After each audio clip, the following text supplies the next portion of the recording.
ఈరోజు big boss న్యూస్లోకి వెళ్తే nomination తర్వాత అయ్యే బేసిక్ సినారియో అరవడాలు అరవడాలు రీజన్స్ చెప్పడాలు ఇవన్నీ బేసిక్ కామన్గా ఉంటాయి. కానీ నిన్న రీతు గారు కొంచెం ఎక్కువ ఏడ్చారు. ఏడ్చి ఎలా అయిపోయిందంటే ఆ ఏడుపుకి ఇంపాక్ట్ లేకుండా చేస్తారు. ఎందుకంటే ఒకసారి ఏడిస్తే అది బాగుంటుంది. ఇక్కడ ఎక్కువసార్లు ఏడ్చి అంటే సింపతి కోసం అన్నట్టు ఏదో అలా ఎక్కువ ఏడుస్తుంటే ఏమవుతుందంటే కొంచెం బోర్ కొడుతుంది. ఎందుకు ఏం 10 సార్లు ఏడుస్తుంది అన్నట్టు. ఈవెన్ లాస్ట్ సీజన్లో కూడా కొంతమందిగా ఏడ్చేవాళ్ళు కాబట్టి. సో పవన్ బాధ వచ్చి బయట నుంచి నీ తప్పేం లేదు, అంతా సంజన గారిదే తప్పు, నువ్వు బయటికి రా, ఏడవద్దు ఆమె అలా మాట్లాడుండొద్దు అని బతిమాలుతుంటే మనకు కూడా చూసి చిరాకేస్తుంది.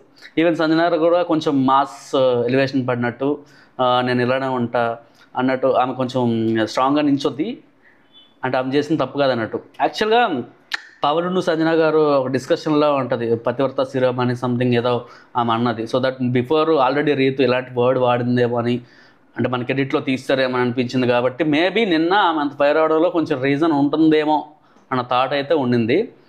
నెక్స్ట్ భరణి గారు చాలా ఫీల్ అయ్యారు, నేను ఇంక హౌస్లో ఉండడం దేనికి అన్నట్టు. ఎందుకంటే లాస్ట్ కెప్టెన్సీ దాంట్లో కూడా ఆయన గెలవలేకపోవడం, సో ఉండి ఎందుకు ఉపయోగం అన్నట్టు ఆయన కొంచెం బాధపడ్డారు. దానికి సుమన్ శెట్టి వీళ్ళందరూ వచ్చి మోటివేషన్ కూడా చేశారు, అది బాగుంది. యాక్చువల్ చెప్పాలంటే భరణి గారు ఎప్పుడో సెకండ్ వీక్లో క్యాప్టెన్స్ అవ్వాల్సిన ఆయన ఇప్పటిదాకా అవ్వలేదు.